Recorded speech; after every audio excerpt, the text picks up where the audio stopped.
Everyone around you is constantly broadcasting their true thoughts and feelings, and you've been missing it your entire life. Every single day, people lie to you with their words while their bodies tell you the truth. Your boss says the promotion is coming. Your partner says everything is fine. Your friend says they're happy for your success, but their bodies can't lie. The signals are right there in their eyes, their hands, their posture, their feet, waiting for someone to notice. Today, you're going to learn how to read those signals instantly. And once you see them, you can never unsee them. Think about the last time someone told you one thing, but you felt something completely different. Maybe your gut twisted. Maybe something just seemed off. You couldn't explain it, but you just knew they weren't being straight with you. That feeling wasn't random. Your subconscious mind was picking up on signals that your conscious mind hadn't been trained to see. You were reading body language without even knowing it. The problem is, most people ignore that gut feeling. They listen to the words instead. Researchers have spent decades documenting the silent signals humans unconsciously display, signals that reveal true intentions, hidden emotions, and unspoken thoughts. These signals are happening in every conversation you have, every meeting you attend, every relationship you're in, and the people who know how to read them. They have an almost unfair advantage in life. They know when someone's lying. They sense when a deal is going south. They feel when a relationship is in trouble before a single word is spoken about it. This isn't some mystical gift they were born with. It's a skill. And today you're going to start learning it. Here's a question that might keep you up tonight. How many times have you been completely fooled by someone's words while their body was screaming the truth at you? Think about it seriously for a moment. The business partner who said they were fully committed while planning their exit. The romantic interest who said they were over their ex while still emotionally entangled. The colleague who congratulated you on your promotion through clenched teeth and tight shoulders. The signs were there. They're always there. But you missed them because nobody ever taught you how to look. This isn't a small problem. It affects literally everything in your life. Every negotiation you've ever lost might have been saved if you'd noticed the other person's tells. Every toxic relationship you stayed in too long was broadcasting warning signals from day one. Every time someone took advantage of your trust, their body was confessing while their mouth was lying. And you had no idea. None of us did. We were never taught this language that every human being speaks fluently, but almost nobody consciously understands. Consider how much information you're missing in a typical day. You walk into work and your boss greets you with a smile, but you don't notice that the smile doesn't reach her eyes. It's what researchers call a social smile versus a genuine one, and the difference tells you everything about how she actually feels about seeing you. You have lunch with a friend who says life is great, but you miss the self-soothing gesture as she touches her neck, the way her voice pitch rises slightly on certain topics, the micro-expression of sadness that flashes across her face for less than a second. You come home to a partner who says nothing's wrong, and you take those words at face value while completely missing the closed-off posture, the lack of eye contact, the physical distance they're maintaining. Every single one of those moments was an opportunity to truly understand what was happening beneath the surface. Every single one was missed. And here's the thing that should really bother you. While you're missing these signals from others, they might not be missing the signals from you. Some people, whether through natural intuition, life experience, or deliberate study, have developed the ability to read others like open books. They know when you're bluffing in a negotiation. They sense your insecurities and know exactly which buttons to push. They can tell when you're attracted to someone, when you're lying, when you're afraid, when you're about to give in. You're walking around transparent to these people while everyone else remains a mystery to you. The cost of this imbalance is enormous. Research in business contexts has shown that professionals who can accurately read nonverbal cues consistently outperform those who can't in sales, in negotiations, in leadership, in virtually every interpersonal domain. They close more deals because they know when to push and when to back off. They build stronger teams because they sense problems before they explode. They navigate office politics more successfully because they see alliances and rivalries that others miss entirely. In personal relationships, the stakes are even higher. Studies on relationship satisfaction have found that couples who accurately perceive each other's non-verbal signals report significantly higher levels of happiness and connection. They catch small problems before they become big ones. They understand their partner's needs even when those needs aren't verbally expressed. Meanwhile, Couples who miss these signals stumble through misunderstanding after misunderstanding, feeling disconnected and confused about why they can't seem to get on the same page. The information was there all along. It just wasn't being received. And perhaps most importantly, think about your own safety and protection. The ability to read people accurately is your first line of defense against manipulation, deception, and exploitation. Con artists, manipulators, and predators count on your inability to see what they're really communicating. They craft careful words while their bodies leak the truth.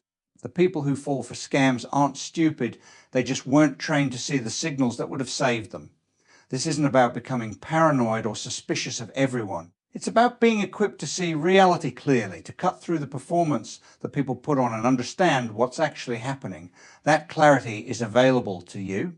You just need to know what to look for. Now, before we dive into specific signals, we need to address something crucial that most people get completely wrong about reading body language. This isn't about becoming a human lie detector or treating every interaction like an interrogation. That approach will make you paranoid, damage your relationships, and ironically make you worse at reading people, because you'll be so focused on catching deception that you'll miss everything else.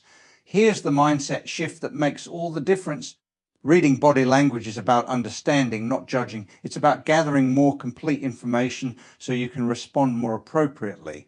When you notice that someone's words and body don't match, that's not evidence they're a bad person or they're deliberately trying to deceive you. Humans are complicated. We often don't even know what we're really feeling, and our bodies frequently express things our conscious minds haven't caught up with yet.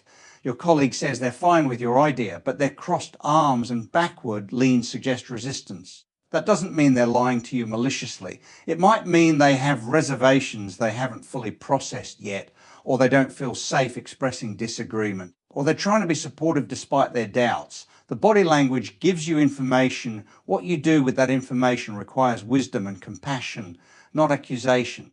This reframe is essential because it changes the way you observe. Instead of watching people with suspicion, looking for gotcha moments, you start watching with curiosity and care. You become interested in the full picture of what someone is communicating, verbal and non-verbal together. That interest paradoxically makes you much better at reading people because you're relaxed, present, and actually paying attention rather than anxiously scanning for threats. The second major mindset shift is understanding that body language always happens in clusters. This is where most amateur attempts at reading people go wrong. They see one signal, a crossed arm, a broken eye contact, a touch of the nose, and jump to a conclusion.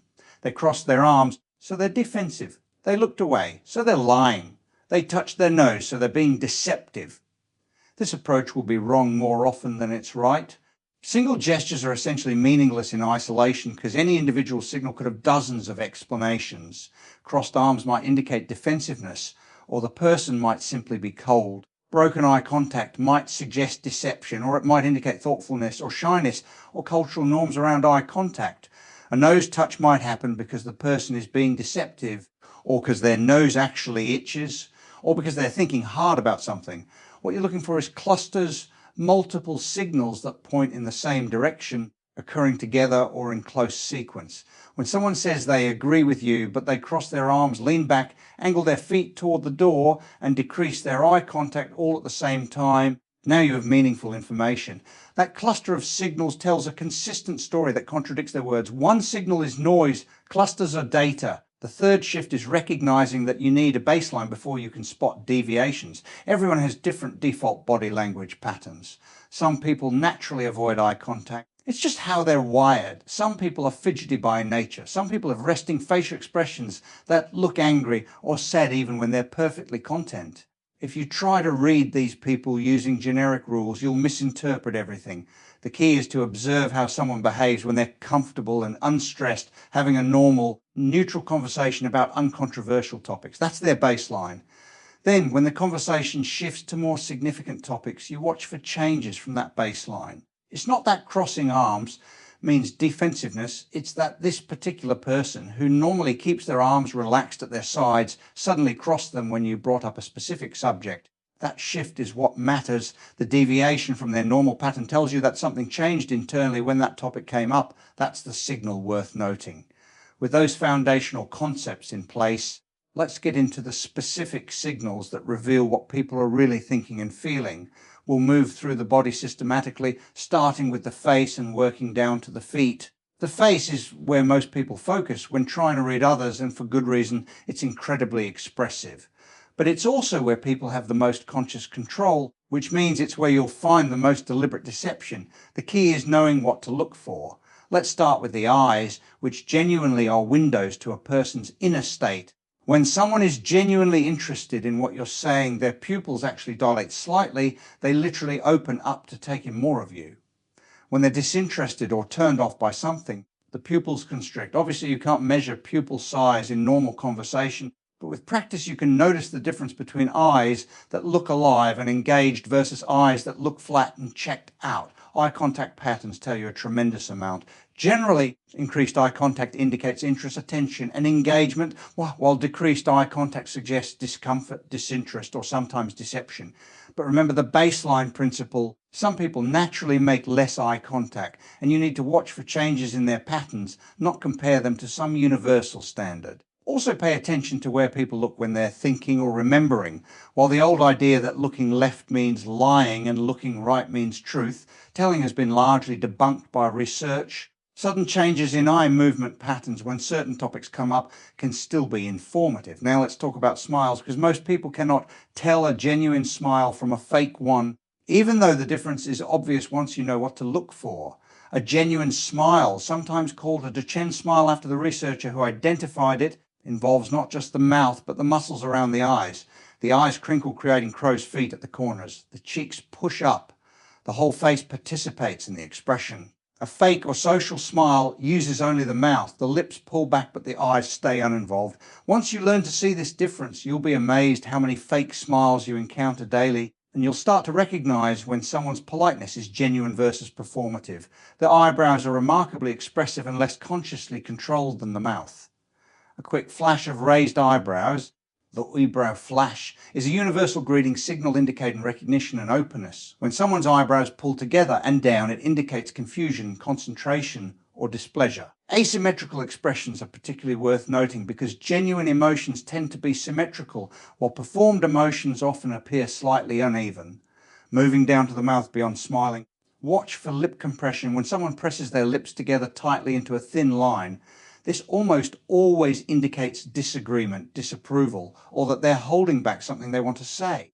If you're in a meeting and you see lip compression right after you've made a point, you can be confident that person has reservations, regardless of what they say verbally. Lip biting often indicates anxiety or nervousness. One-sided mouth movements, like a half smile or smirk, can indicate contempt, which relationship researcher John Gottman identified as one of the most toxic emotions in relationships and a strong predictor of divorce. The hands are next, and they're particularly valuable because people pay much less attention to controlling their hands than their faces. Visible, open palms generally signal honesty and openness. Hidden hands stuffed in pockets, held behind the back, tucked under the table, create instinctive unease in observers even if they don't know why.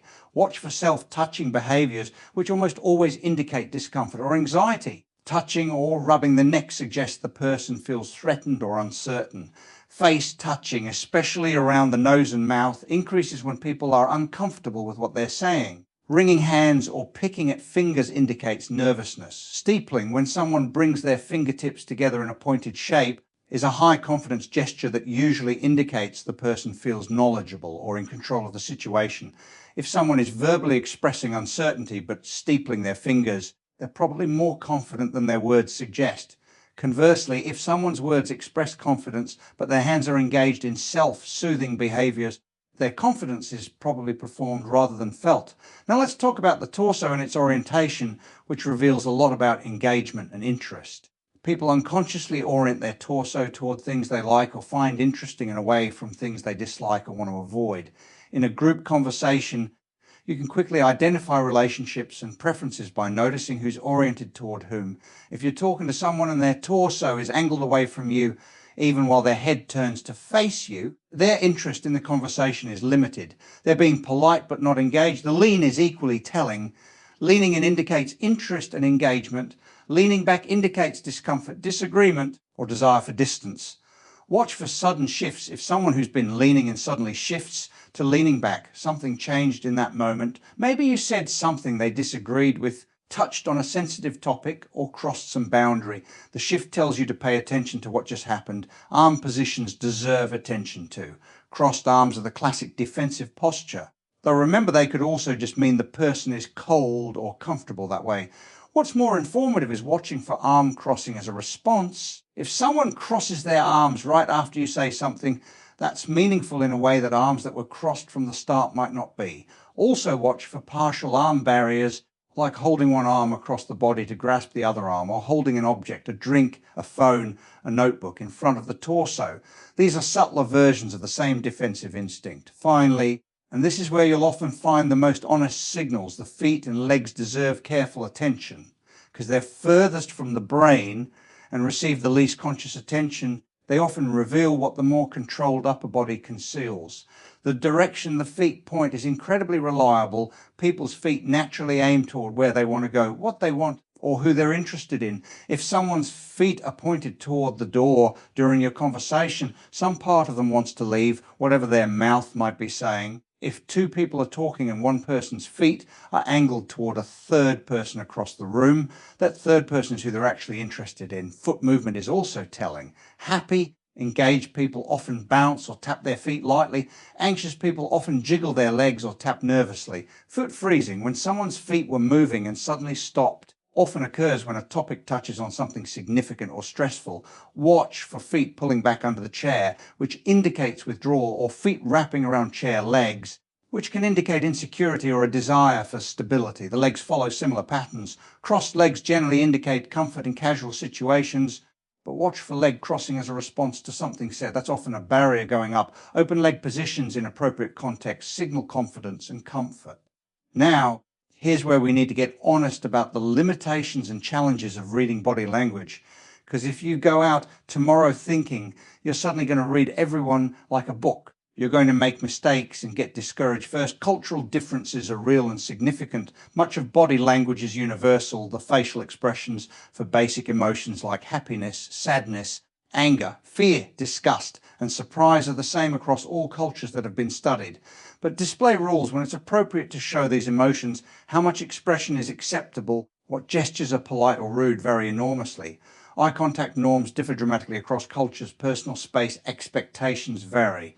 Gestures that are friendly in one culture can be offensive in another. If you're interacting with someone from a different cultural background, apply extra caution before drawing conclusions. Second, individual variation is massive. Some people are naturally more expressive than others. Some people have learned through profession or habit to control their nonverbal signals more effectively. Some people have neurological differences that affect their nonverbal communication in ways that have nothing to do with their intentions or feelings. You can't apply one-size-fits-all rules and expect reliable results. Third, and this is important to internalize, even experts are not as accurate as they think. Studies have shown that professional lie detectors, police, judges, FBI agents are barely better than chance at detecting deception despite their confidence in their abilities. The signals are real, but they're also noisy, contextual, and easily misinterpreted. Humility is essential. Treat your observations as hypotheses to be tested, not conclusions to be acted on immediately. So how do you actually use this information responsibly? You use it to generate better questions, not to jump to conclusions. If you notice signals that suggest someone isn't being fully honest, you don't accuse them. You find ways to explore the topic more, create safety for honesty, or simply file away the observation for future reference. If you notice signals of discomfort, you don't announce, "I can see you're uncomfortable." You might gently change topics, ask what would be helpful, or simply be more attentive to their state. Reading body language is a tool for understanding, not a weapon for confrontation. Use it with care, combine it with empathy, and always leave room for the possibility that you've read something wrong. The goal isn't to catch people, it's to see them more clearly, to understand them more fully, and to respond to what they're actually experiencing rather than just what they're saying. So where does all this leave you? You now know something that most people will go their entire lives without truly understanding, that every person you meet is broadcasting constant signals about their true thoughts, feelings, and intentions, and that these signals can be learned, observed, and understood. Think about what this means for your life. In your career, you'll walk into negotiations with the ability to sense what's really happening beneath the polite words. You'll know when your ideas are landing and when they're falling flat. You'll recognize opportunities that others miss because they weren't paying attention to the right channels. You'll build relationships with colleagues based on genuine understanding rather than surface pleasantries. In your personal life, the implications are even more profound. You'll connect more deeply with the people you care about because you'll perceive their emotional states more accurately, respond more appropriately, and catch small problems before they become big ones. You'll protect yourself from people whose words and bodies don't align. You'll stop second guessing your instincts and start trusting what you observe. And perhaps most importantly, you'll understand yourself better. Once you start paying attention to body language in others, you inevitably become more aware of your own. You'll notice when your body is expressing things your conscious mind hasn't acknowledged. You'll recognize your own patterns of stress, comfort, openness, and defensiveness. That self-awareness is invaluable. But here's the thing, knowing this information and actually using it are two different things. Reading body language is a skill, and skills require practice. You can't just learn the concepts and expect instant results. You need to get out there and observe consciously and deliberately until the patterns start becoming automatic. So here's my challenge to you. Starting today, pick one area to focus on. Maybe it's facial expressions, maybe it's hand movements, maybe it's feet and leg positions. For the next week, deliberately observe that one area in every interaction you have. Watch strangers in coffee shops. Pay attention in meetings. Notice what your friends and family do when they talk about different topics. Don't try to analyze everything at once. Just observe one category of signals until you start seeing patterns. Then the next week, add another area. Build your observation skills piece by piece. Keep notes on what you notice. Start connecting behaviors to outcomes. Watch for clusters, establish baselines, notice deviations. Treat every interaction as practice, every conversation as a learning opportunity. Within a month of deliberate practice, you'll be seeing things you never noticed before. Within a few months, much of it will become automatic. You'll walk into a room and have impressions form without conscious effort. You'll sense things about people that you couldn't explain, but that turn out to be accurate. The silent signals are always there in every interaction, waiting to be read. The information is constantly available. You just haven't been tuned in to receive it. That changes now. You've been given the frequency. You know what to listen for. From this moment forward, you have access to an entire dimension of communication that most people never consciously perceive. The people around you will keep broadcasting their true thoughts and feelings, whether they want to or not. The only question is whether you'll be paying attention. I think you will. And once you see what's been hidden in plain sight all along, your understanding of every person and every interaction will never be the same. You'll finally be reading the full message, not just the words. And that changes everything.